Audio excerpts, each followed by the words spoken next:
Welcome to Guide Guru. We hope this video helps. You start by making sure Chrome is ready.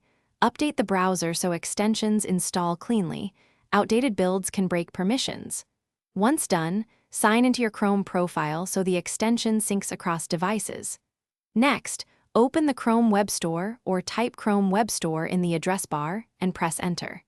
This gets you to the marketplace where Adblock extensions are hosted. You do this to avoid compatibility issues and to ensure the extension settings follow you on other devices.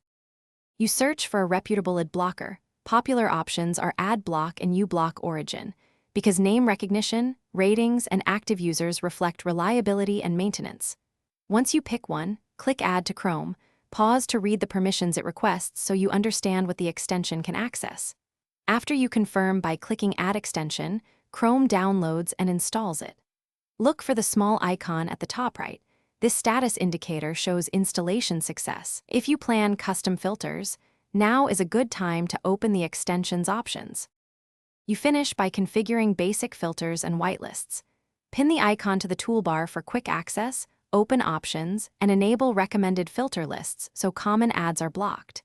If a site breaks or content is missing, make sure to disable the extension for that domain or toggle individual filters.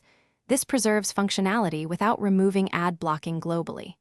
If issues persist, remove the extension, restart Chrome, and reinstall. That often clears corrupted data.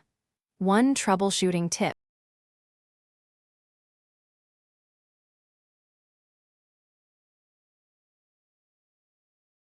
Thanks for watching. Consider subscribing if we helped you today.